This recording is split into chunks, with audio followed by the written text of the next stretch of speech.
এক পথিক রাতের অন্ধকারে সমুদ্রের কিনারে হাঁটছিল। গুটগুটে অন্ধকার, কিছু দেখছে না।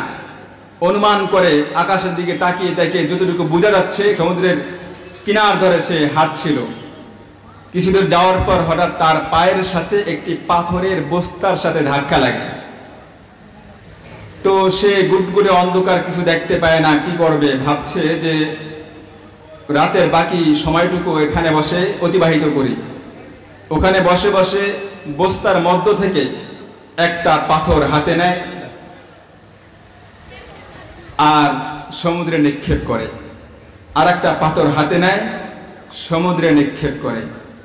এভাবে সে টাইম পাস করছে, মানে সময়ে কিভাবে রাতটা পার হবে, সূর্য উঠবে তো সে বাকি পথ অতিক্রম করবে। যখন রাত প্রায় শেষের দিকে, তার বস্তা ভরা পাথরও প্রায় শেষের দিকে,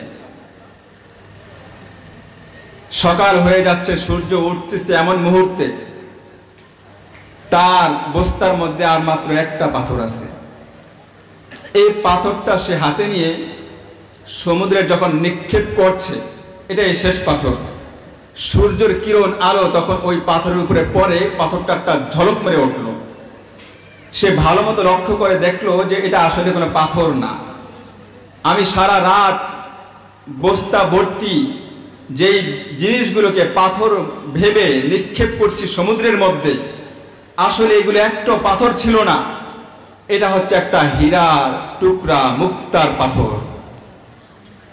যতক্ষণে সে বুঝছে ততক্ষণে পাথর সব শেষ, সমুদ্রের স্রোতে সব চলে গিয়েছে। এখন আফসোস করলেও একটা পাথর ফেরত পাবে না। জীবনের প্রতিটা, হায়াতের প্রতিটা সময়ের প্রতিটা সেকেন্ডের মূল্য এই হীরা মানিমুক্তার চাইতেও বেশি। আপনি আপনার একটা হীরা মানিমুক্তা দিয়ে কিয়ামতের দিন একটা নেকি কিনতে পারবেন না। কিয়ামতের দিন বহু মানুষ যখন নেকির অভাবে জান্নাতে যেতে পারবে না, তখন আল্লাহর কাছে বলবে, আল্লাহ গোটা পৃথিবী দিয়ে দিলাম, আমাকে আপনি জাহান্নাম থেকে মুক্তি দিয়ে দেন। তার মানে গোটা পৃথিবী বিক্রি করলেও একটা নেকি কিয়ামতের দিন কিনার কারো হিম্মত হবে না। সেখানে মণিমুক্তা পাথর তো একেবারে নগণ্য। তাহলে মনে করেন আপনি 5 মিনিট ফেসবুকে অনর্থক সময় নষ্ট করলেন, 5 মিনিট টিভির মনিটরের দিকে তাকিয়ে অনর্থক সময় নষ্ট করলেন।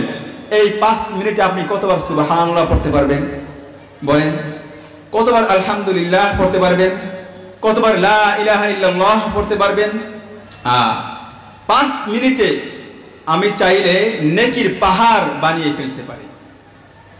অথচ একটা নেকির জন্য বহু মানুষ জান্নাতে যেতে পারবে না।